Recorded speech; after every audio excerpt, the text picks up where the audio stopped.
25th, 2026. Happy Wednesday, midweek. Let's kick off the show with a nail-biter in the NBA as Nikola Jokic comes up clutch yet again to lift the Denver Nuggets past the Phoenix Suns. The Nuggets were actually already up by 8, approaching the final 3 minutes. But then, the home team, the Suns, coming back alive and eventually tied the game with 30 seconds remaining. Thanks to that man, D-Bucks, Devin Booker. Jokic then responded for Denver as he nailed a 12-foot jumper with 11 ticks left to break the deadlock. Booker missed his three-point attempt on the other end as time expired, and the Nuggets prevailed on the road, 125 to 123. Ouch for the Suns. Joker had another triple-double, huge one at that, 23 points, 17 rebounds, also 17 assists, which ties his season high. Jamal Murray added 21 markers, while 4 other Denver players scored in double figures.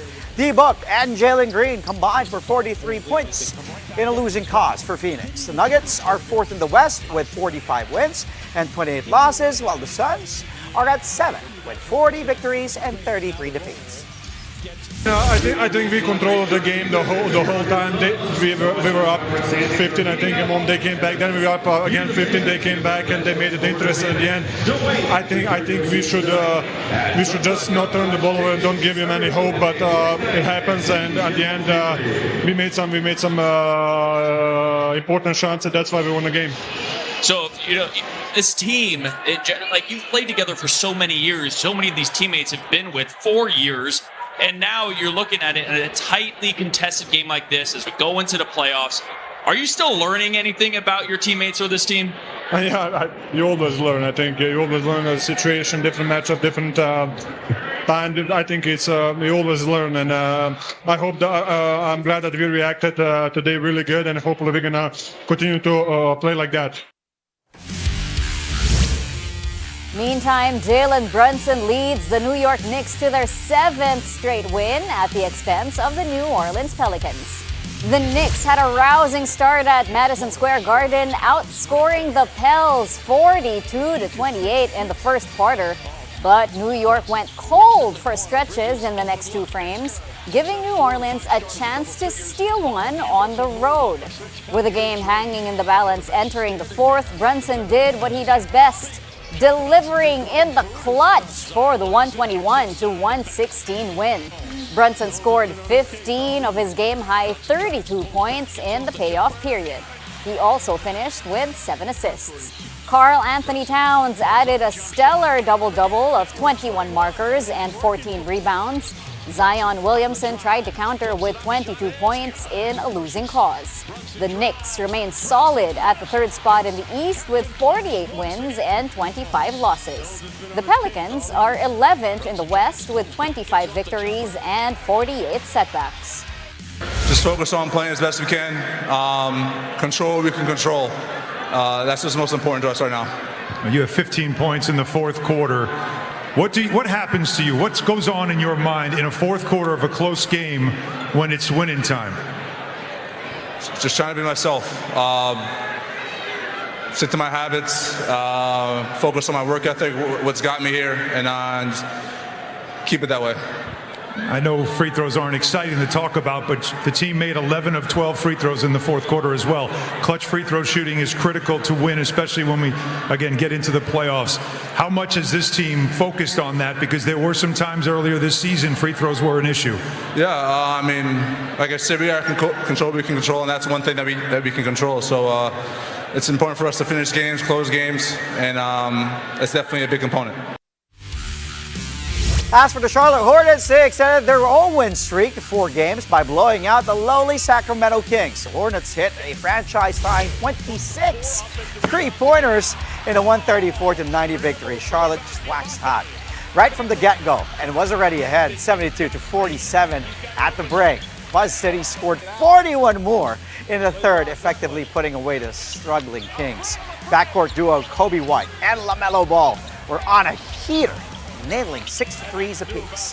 White finished with a game-high 27 points in just over 18 minutes of play, mind you, coming off the bench, while Ball had 20 markers and 8 dimes. The Hornets now improved to 38 wins and 34 losses to stay within striking distance of an automatic playoff spot in the Eastern Conference.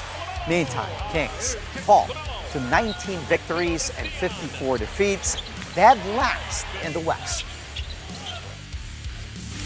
The Cleveland Cavaliers also nailed their 4th straight win behind a big night from Donovan Mitchell. The Cavs beat the Orlando Magic 136-131. Spida put up a whopping 42 points, including a tough floater with 14 seconds to go to ice the game. This is Mitchell's 6th game with at least 40 markers this season, tied for 4th most in the league. The game was a seesaw battle until Mitchell and James Harden did their thing to get the win. Harden finished with 26 points, including 22 in the first half, the most he's had since getting traded to the land. The Cavs fortified their hold of the 4th spot in the East behind a 45-win, 27-loss record. The Magic, with their 6th straight loss, fall to 38-34. They are now tied with the Charlotte Hornets and the Miami Heat. The PBA saw its own scoring explosion in today's doubleheader. We've got updates from the Commissioner's Cup next here on Play by Play. Stay tuned to One News.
And we're back. Thank you for joining us here on Play by Play, only on One News.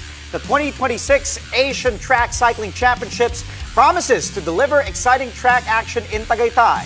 More than 600 cyclists came together for the event, which the country is hosting for the first time since 1995. Mobile journalist Denise Valdesancho tells us more.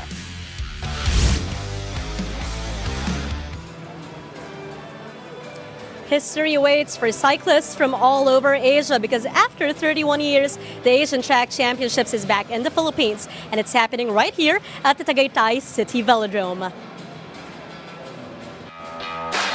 A new venue, a new hope for Asian cyclists. With 7 days of intense action, participating Asian countries pedal their way to bringing pride for their country. And for Philippine Olympic Committee President Abraham Bambol Tolentino, this is a dream come true for Team Philippines, who once again serve as host for the much-anticipated tournament after 31 years. Dream come true. Finally, we're on the global map again for the velodrome. Tagal nating walang ganito. So, world-class, first event, international agad, Asian track agad. First of all, I'd like to congratulate President Bambol Tolentino of Philippine Olympic Committee and Cycling Philippines. And it's very good that I think, at least for the first time in an international event here in the Philippines, we have 3 participants that are going to be competing in the, I think this is the 45th edition of cycling. And it'll be good because then it's expanding our number of para sports that we can actually participate in and I think do well. It being a Paralympic sport, it's part of the program of at the Asian level, ASEAN level, and of course Paralympic level. For this edition, Team Philippines will banner 31 cyclists, including 3 para-athletes. Philippine Sports Commission Chairman Patrick Gregorio believes this level of exposure will inspire the youth into elevating the sport in the country.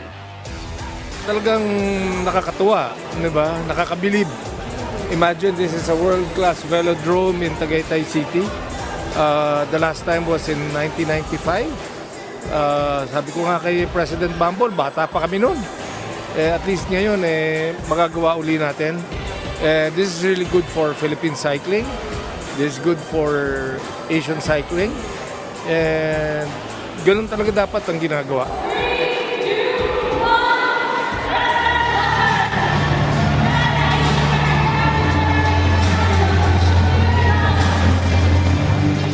Qualifiers began today. Kazakhstan topped the women's junior team pursuit, finishing in 4 minutes and 42.157 seconds. Chinese Taipei followed at 4 minutes and 56.605 seconds, while Uzbekistan placed third, recording 4 minutes and 57.181 seconds. In the men's junior team pursuit, People's Republic of China was the top qualifier, recording 4 minutes and 4.630 seconds. With only a 2-second difference, Japan will also qualify. Their official time is 4 minutes and 6.126 seconds. Republic of Korea ended up finishing within 4 minutes and 7.575 seconds. In the men elite team sprint, it was also People's Republic of China, Japan, and Hong Kong, China at the top 3 spots. People's Republic of China ended within 43.130 seconds, Japan within 43.337 seconds. People's Republic of China made their mark in the women elite team sprint. It only took them 47.039 seconds to top the race. Teams from Malaysia and Japan followed with 48.524 and 48.760 seconds.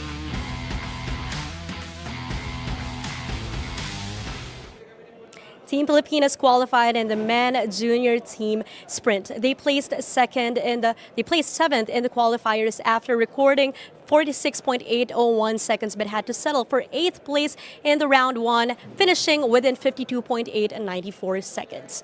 Just in the opening day, Republic of Korea will be bringing home gold in the women's junior team sprint. They clocked in 50.076 seconds. India and Malaysia placed silver and bronze respectively. In the women's junior team pursuit, Kazakhstan clocked 2 minutes and 22.778 seconds. It's Chinese Taipei and Uzbekistan for the silver and the bronze. Meantime, People's Republic of China finished within 4 minutes and 3.613 seconds for the gold in the men's junior team pursuit, followed by Republic of Korea and Japan. They also got the gold in the women elite team pursuit. People's Republic of China recorded 4 minutes and 9.438 seconds. Japan and Hong Kong followed closely. Lastly, in the men elite team pursuit, People's Republic of China clinched the gold, and that's 3 minutes and 48.147 seconds, while Japan and Korea are silver and bronze. And as of latest, more teams are on the hunt for more golds as races continue this week. Reporting from Tagaytay City Velodrome, this is Denise Valdesancho.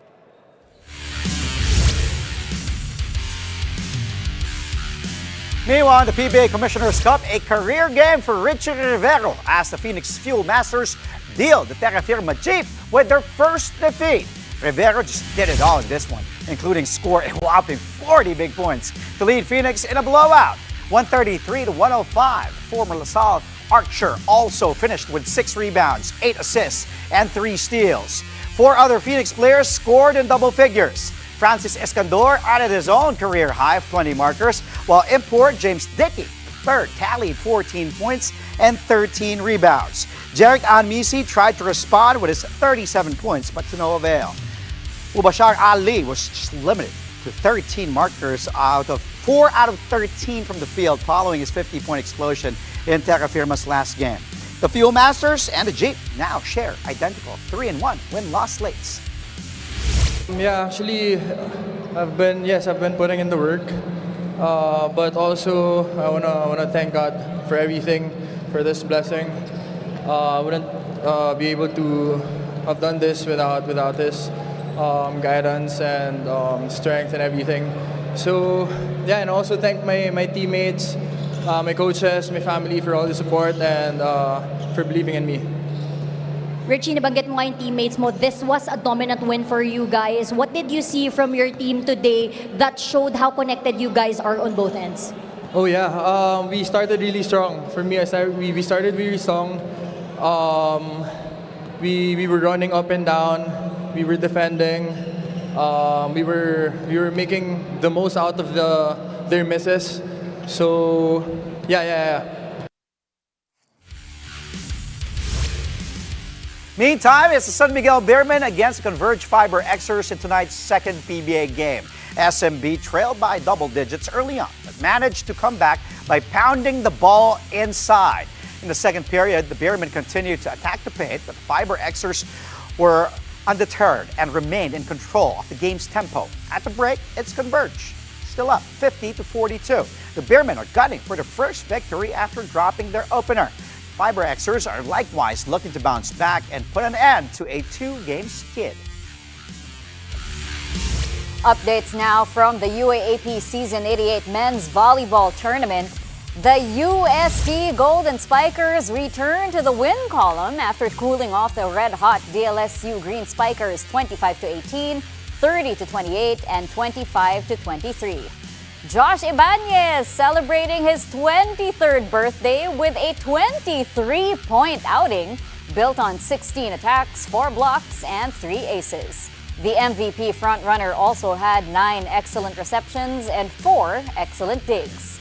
The Golden Spikers tightened their hold of third place in the standings with a 6-3 record. The Green Spikers settle for a 4-5 slate as they see their 4-game win streak come to an end.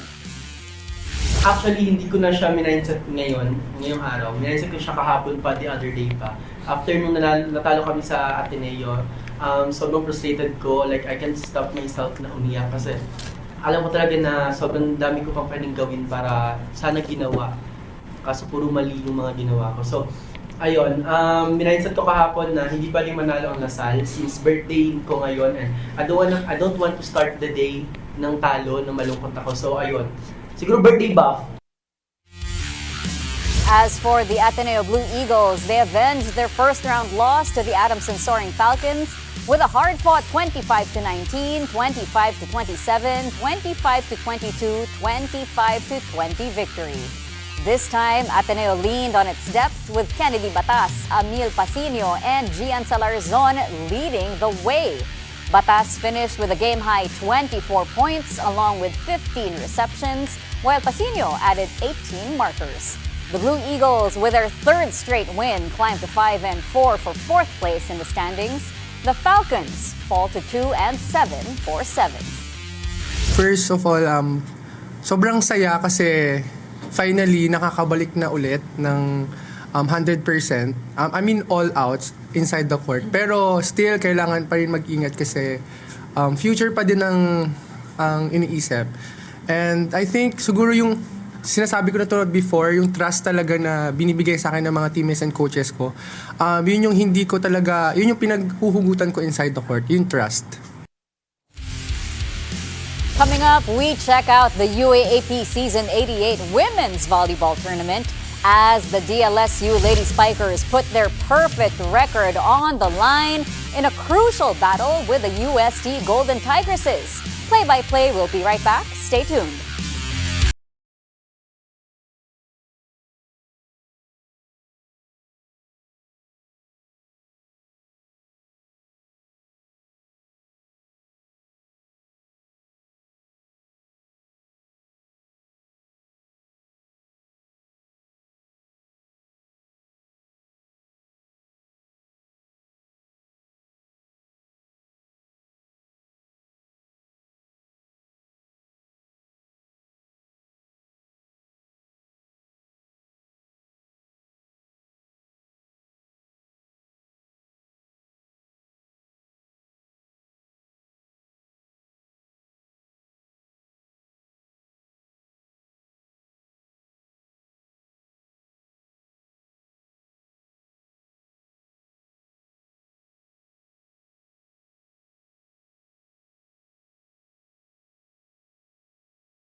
Welcome back. You're watching Play-by-Play on One News.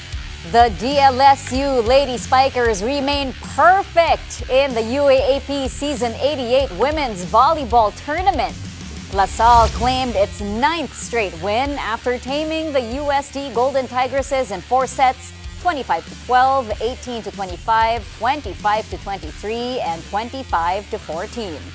The Lady Spikers with a huge comeback in the third after going down 12-20. They unleashed a massive 13-3 run to turn things around and take the set. That momentum carried over to the fourth, where they raced to a 7-0 start. Angel Canino led the way with 17 points, while Shivana Laput added 14 markers. Eshana Nunag orchestrated the offense with 20 excellent sets. The Lady Spikers are now just 5 wins away from sweeping the elimination round and forcing a step ladder semis. The Golden Tigresses fall to a 5-4 record as their 3-game win streak comes to an end. Ayun dumadating sa panahon kasi itong mga players ko naman masasabi mo ng mga seniors So parang nahinog na to sa panahon. Sa dami ng laro, yung iba na-expose na sa international. And sila na rin yung nag-guide. And natuto na rin to sa mga previous siguro, mga dating pagkakamali na eto na naman tayo sa ganitong situation, nasa pressure game na naman tayo. Siguro talagang dapat lang masanay ka sa mga ganong klase ng pressure. As for the Adamson Lady Falcons, they gave their Final Four push a boost after repeating over the Ateneo Blue Eagles in straight sets 25-17, 27-25, and 25-16. It was all business for Adamson after its tough 5-set defeat to LaSalle last weekend.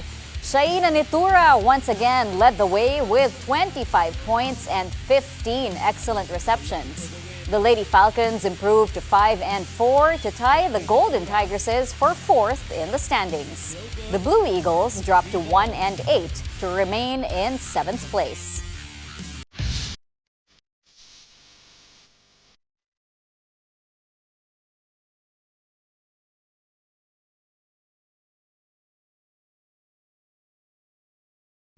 Update Wednesday, folks. We got the UAAP, the PBA, and the NBA. What a trio for you tonight. In the highlight reel, UAAP action first. Women's we go. The setup to Poyos, nope.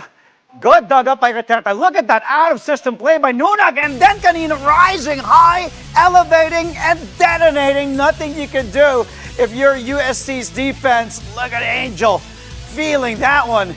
Just exploding. Take a look at that again. Good job by Nunag. Somehow was able to set it perfectly still. And then, of course, Canino, if you're that talented. LaSalle ending the third set on a 13-3 run. The Lady Spikers eventually went on to win in 4 sets. Angel had 17 points on 15 attacks and 2 kill blocks. From the women's, let's go to the men's. Still, USC versus LaSalle. Birthday boy, Josh Ibanez, rising and elevating. And look at the celebration after. What a good birthday gift, as he said. He wanted to gift himself. And of course, a great gift. And look at the celebration by Mama Josh and the UST Golden Tigers. Take a look at that. Whew. What a bomb off a service, Ace Ibanez, putting up 23 points on his 23rd birthday. Happy birthday to you, Josh. Great win for USC. From the UAAP, let's go to the pros. But in the PBA Commissioner's Cup, former LPU big man Sean Umali blocked once, blocked twice, blocked thrice. You love that effort from the big man, but no. 3 white shirts denying the former LPU big man there for Terra Firma. Take a look. Tuffin, and then Santos, and then Dicky III, the import, getting a piece of the block party there. Phoenix ending up torching Terra Firma 133-105. From the PBA, let's go to the NBA. Orlando against Cleveland in Cleveland. Look at that behind the back pass by the beard. Sabi ni Da Silva, saan yung bola? And then Max Strus launching that 3. Take a look. The help by Desmond Bain, but no problem. Harden says, I got the vision, I got the pass, the strong arm there, using his lefty. Of course, he's a lefty, that's why he's strong. And lakas yun. To Strus, open for 3. Wow, the pass. Harden, 26 points, 7 assists. Max Strus chipping in 11 markers coming off the bench. Cavs beat the Magic in Cleveland, 136-131. Finally, We've seen this so many times, but we got to see it again because it always works for Denver. Game tied at 123 all. They go to their bread and butter. We've seen that in the finals when they won a title.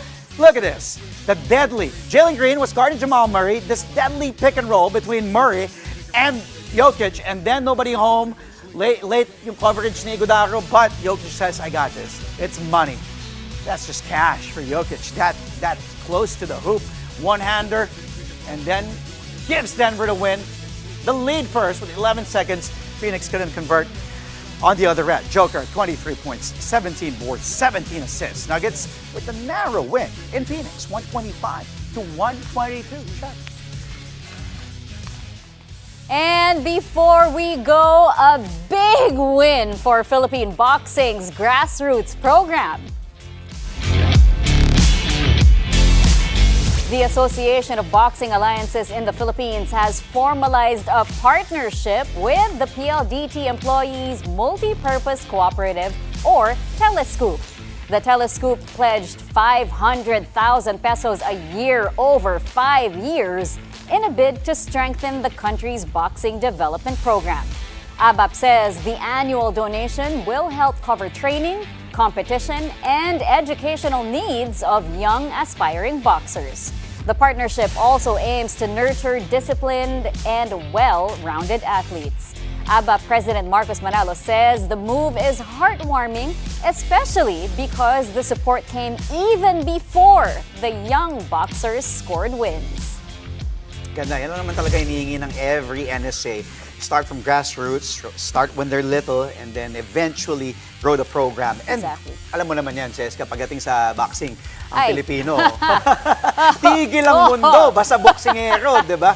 Manny Pacquiao, Nonito Donaire, Elorde, to name a few, ang dami mga boksingero. And even the new generation ngayon, di ba? So, sina Yumir, sina Nesty, so talagang that's very great news for the Philippine boxing world. And that's all from us tonight, mga kapatid. Catch us again tomorrow, 9 p.m. for a play-by-play of the day's top sports stories. Play-by-play is on One News, that's Signal TV, Channel 8 on SV, and Channel 250 on HD. We are also available on Signal Play and Pilipinas Live. I'm Andre Felix. And I'm Cheska Liton-Calao. Thank you for watching, mga kapatid. Good night.